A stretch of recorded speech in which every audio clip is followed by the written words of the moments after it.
Rekaman video amatir memperlihatkan adanya percikan api saat pesawat Garuda GA1105 rute Makassar Madinah yang membawa rombongan jemaah haji kloter 5 embarkasi Makassar Rabu 15 Mei 2024 pukul 15.30 WITA. Percikan api tampak di salah satu mesin saat pesawat lepas landas. Menurut salah satu calon jemaah haji kloter 5 embarkasi Makassar, pesawat mengeluarkan percikan api 10 menit setelah terbang dan dinding pintu sempat bergetar. Bergetar dekat pintunya dekat WC yang pas dekat WC yang sebelah kiri. Saya duduk sebelah kanan. Dindingnya itu saya lihat dia bangku bergetar. Jadi apa yang dilakukan Pak? Yang begini, ya cuma bersigir saja, berdoa sama Tuhan. Jam berapa tadi berangkat Pak dari Makassar? Kalau Nasar itu sekitar setengah 4. Kembali lagi. Jadi yang itu kayaknya sekitar dia nggak lama itu, sekitar dia 10 menit, 15 menit. Sudah terbang itu Pak? Sudah terbang. Beberapa saat setelah munculnya percikan api pada pesawat Garuda GA1105 rute Makassar Madinah, pilot memutuskan return to base atau kembali ke landasan. Maskapai Garuda Indonesia langsung melakukan mitigasi, memeriksa menyeluruh bagian mesin pesawat untuk meminimalisir risiko bencana. GA1105 rute Makassar Madinah pada hari ini yang merupakan kloter kelima asal embarkasi Makassar melakukan prosedur return to base atau RTB. Keputusan RTB tersebut diambil oleh pilot in command segera setelah pesawat lepas landas dengan mempertimbangkan kondisi kendala salah satu enjin pesawat yang memerlukan pemeriksaan lebih lanjut setelah diketahui adanya percikan api pada salah satu enjin tersebut. Usai kejadian ini, PPIH Embarkasi Makassar memastikan semua jemaah haji dalam kondisi baik, selamat, dan siap diberangkatkan ke Tanah Suci. Mereka sudah siap-siap untuk boarding kembali ke bandara untuk diberangkatkan di pukul 21.15. Dan itu informasi kami dapat dari Garuda bahwa pesawat yang akan digunakan sudah siap di bandara. Jemaah haji kloter 5 Makassar yang bermasalah dengan kondisi mesin pesawat akhirnya diberangkatkan menggunakan pesawat lain yang awalnya disiapkan untuk memberangkatkan calon jemaah haji kloter ke-6. Tim Liputan Kompas TV. Sempat gagal berangkat karena insiden sayap pesawat yang terbakar, 220 jemaah kloter 6 asal Kabupaten Pinrang dan Kota Makassar akhirnya diberangkatkan dari embarkasi Makassar.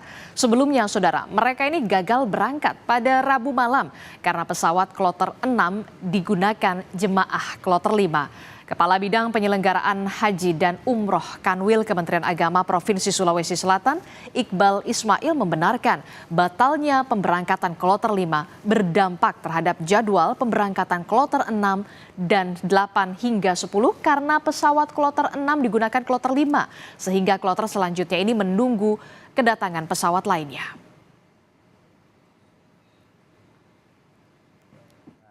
Pemberangkatan kloter 6 karena pesawat kloter 6 digunakan oleh kloter 5. Untuk itu kloter 6 kita sudah berangkatkan tadi subuh sesuai dengan jadwal 03.50 kami berangkat take off sebanyak 220 jamaah.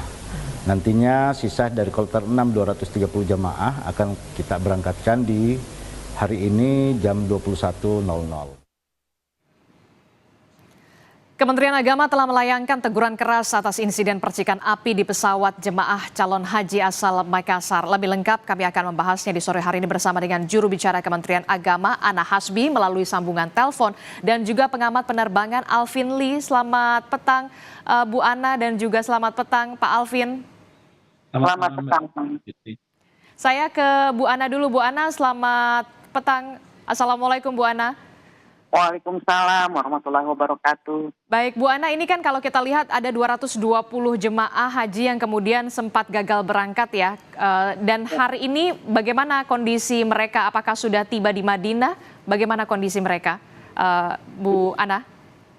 Ya, betulnya jadi dari kloter yang kemarin itu total memang ada 440 jemaah. Jadi dibagi menjadi 2 kloter dan kedua kelompok terbang itu sudah mendarat. Jadi yang gelombang keduanya itu tiba di Madinah itu sekitar jam 6 waktu Madinah atau jam 10 waktu Indonesia bagian barat. Begitu, dan alhamdulillah semua selamat. Jadi seluruh jemaah yang kemudian sempat tertunda keberangkatannya semuanya sudah tiba di Madinah. Alhamdulillah begitu ya Bu Ana ya. Bu Ana, ini kan insiden baru pertama kali terjadi. Bisa diceritakan sebenarnya bagaimana kronologi singkatnya? Jadi yang kami tahu ini memang kemarin sore ya. Kami dengar ketika kami masih di kantor kebetulan dan ada laporan masuk dari Makassar, dari ujung pandang, bahwa ada pesawat ketika take off itu ada percikan api gitu di pesawatnya. Nah, itu sudah dilihat orang, tapi kan memang pesawat itu tidak bisa langsung berhenti, ya. Jadi sehingga dia harus berputar dulu di udara sebelum mendarat, gitu. Jadi sekitar 1 jam karena memang katanya kalau ada beban berat dan afturnya penuh itu malah berbahaya kalau langsung turun. Nah, terus kemudian 1 jam kemudian kami dapat kabar lagi, dapat update bahwa sudah mendarat dengan selamat dan para jemaah pun sudah mendarat dengan selamat. Namun begitu kami juga di sini kan jadi was-was gitu ya dengan kabar seperti itu. Itu artinya kan pesawat memang tidak layak terbang. Itu sebabnya kami kemarin segera menggelar rapat koordinasi dan mengundang pihak Garuda juga. Oke, berarti sudah ada rapat koordinasi dan juga mengundang pihak dari Garuda Indonesia begitu ya, Bu Ana. Saya ke Pak Alvin. Pak Alvin, ini kalau kita lihat ya kan peristiwa semacam ini kemudian bisa dikatakan cukup membahayakan begitu ya, pesawat tiba-tiba mengeluarkan api begitu. Sebenarnya tidak ada pemeriksaan dulu sebelum take off atau seperti apa bisa sampai seperti ini? Baik Mbak, jadi setiap pesawat sebelum berangkat itu semua unsur dilakukan pemeriksaan, sistem kelistrikan, sistem hidrolis, termasuk juga permesinan. Nah, kita ini kan sekarang belum tahu ya apa yang menyebabkan terjadinya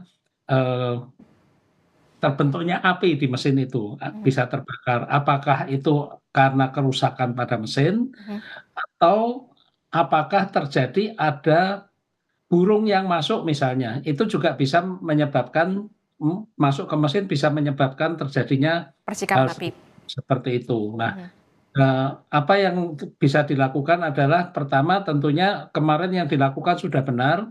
Pilot itu kan mulai ada api itu ketika take off ya, masih belum tinggal landas, tapi sudah tidak bisa dihentikan lagi, tetap harus tinggal landas.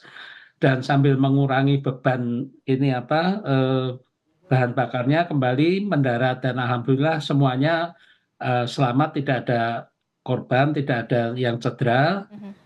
Kemudian kedua adalah mesin yang rusak itu langsung dilepas, diganti mesinnya. Sedangkan mesin yang terbakar itu digunakan untuk penyelidikan apa yang menyebabkan terjadinya hal tersebut. Ini tentunya membutuhkan waktu. Tapi yang terpenting adalah pihak Garuda juga kemarin setahu saya langsung juga sudah mengirim pesawat pengganti dan mesin pengganti untuk pesawat tersebut. Oke, tapi kemudian sebelum take off kan pasti ada pemeriksaan dulu, mengecek kondisi mesin pesawat. Apakah kemudian sebelum take off ini tidak ada indikasi akan ada peringatan atau alert sebelum take off ini? Iya, semua komponen itu termasuk roda dan mesin semuanya diperiksa ya, termasuk elektronik. Kalau ada yang tidak beres, pasti oleh dispatcher tidak akan dilepas. Oke, pesawat tersebut tidak akan diizinkan terbang. Nah, permasalahannya kan ketika pesawat ini mulai bergerak sampai ke landasan pacu, sampai bergerak pun semuanya normal. Hanya ketika sudah melaju, mendadak ada percikan api itu, dan sampai sekarang kan belum diketahui apa penyebabnya. Kita harus menunggu hasil penyelidikan dulu. Kalau saya lihat dari video ini sangat mendadak sih, tidak, sebab kalau itu sesuatu yang sudah rusak ya, misalnya mesinnya tidak normal, pilot pasti akan membatalkan tinggal landas. Demikian, Mbak. Oke, saya ke Kementerian Agama. Bu Ana, ini dampak dari peristiwa ini bagaimana Bu dengan keberangkatan para jemaah? Iya, itu sebabnya ketika kemarin kami rapat koordinasi, kami sampaikan juga bahwa penundaan yang semacam ini, yang tiba-tiba ini berdampak sistemik. Seperti kita tahu, penyelenggaraan haji ini kan banyak gitu ya, kita persiapkan sudah jauh-jauh hari gitu. Jadi ada kelompok terbang. Lalu setiap kelompok terbang itu ada petugas kesehatan. Jadi harus itu setiap kelompok terbang harus didampingi. Nah, kalau ada peristiwa seperti ini, misalnya pesawat diganti dari yang besar menjadi kecil, pecah kloter istilahnya. Jadi harusnya misalnya petugas itu kan tadinya hanya 5, lalu nanti akan karena dijadi 2, dia akan harus nambah lagi petugasnya. Itu sebabnya kemarin kami menekankan kepada pihak Garuda untuk memperhatikan hal ini, karena perubahan sedikit saja gitu ya, perubahan itu dampaknya banyak. Misalnya karena ada keterlambatan, ini kan artinya kloter yang harusnya tiba itu ada selisih 18 jam dari waktu yang yang harusnya mereka ada di Madinah. Padahal di Madinah itu penginapan di blok 9 hari gitu. Nah, ini kan harus kita pikirkan lagi. Lalu juga nanti kan kita harus nunggu slot waktu penerbangan juga. Itu makanya karena ini masih di awal, kami sangat-sangat berharap agar Garuda memperhatikan hal-hal seperti ini. Karena ini dampaknya nanti panjang, bukan cuma di hari ini, nanti akan berdampak pada hari-hari selanjutnya, dan bukan hanya di Makassar saja, tapi ini dia bisa mempengaruhi penerbangan di wilayah lain, begitu. Khususnya di wilayah Sulawesi begitu ya, Bu Ana ya. Bu Ana, ini kan kalau kita lihat Kementerian Agama memang sudah melayangkan surat teguran keras begitu kepada Garuda Indonesia untuk kemudian melakukan perbaikan secara menyeluruh begitu.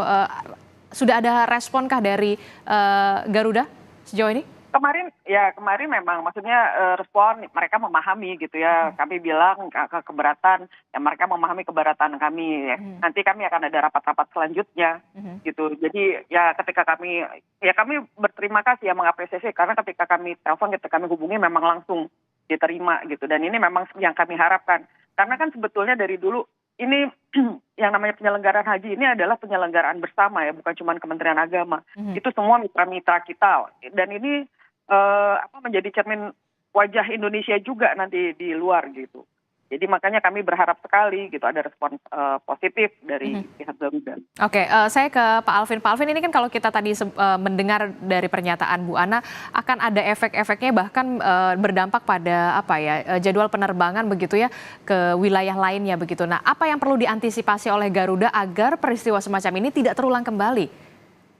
Baik Mbak, saya sepakat ya dengan Bu Ana bahwa kalau terjadi seperti kemarin ini dampaknya kemana-mana, karena pesawat yang sama itu kan nanti begitu sampai di Arab Saudi balik lagi ngangkut lagi dari kloter lain, dari embarkasi lain, jadi memang dampaknya kemana-mana. Nah, untuk itu saya kira kalau dari persiapan teknis dari pihak Garuda, saya yakin sudah melakukan sesuai prosedur. Nah, apa yang perlu disiapkan Garuda adalah pesawat cadangan yang sama besarnya. Nah, ini memang tidak mudah ya. Dari apa yang disampaikan Bu Ana tadi, Garuda menggantikan dengan pesawat yang lebih kecil untuk 2 kloter. Nah, ini menjadi masalah. Tapi kembali lagi, Boeing 747 ini sudah tidak dioperasikan Garuda lagi. Garuda, pesawat terbesar yang dioperasikan Garuda adalah Boeing 777, dan itu pun mungkin juga sudah dialokasikan untuk mengangkut jemaah haji juga. Jadi ini dilematis. Saya kira ini juga harus menjadi perhatian Garuda. Jika terjadi hal serupa, mungkin bentuknya lain, tapi harus ada pesawat cadangan yang bisa mengangkut sekali angkut. Jadi jangan dipecah menjadi 2 lagi. Saya kira itu. Oke, harus ada pesawat cadangan yang kemudian disiapkan Garuda, utamanya pesawat yang sama jenisnya agar bisa mengangkut dengan cepat begitu ya, tidak ada keterlambatan. Terima kasih pengamat penerbangan Alvin Lee telah bergabung bersama kami, dan juga juru bicara dari Kementerian Agama Bu Ana Hasbi telah bergabung bersama kami. Selamat petang, sehat selalu Bapak-bapak dan juga Ibu-ibu.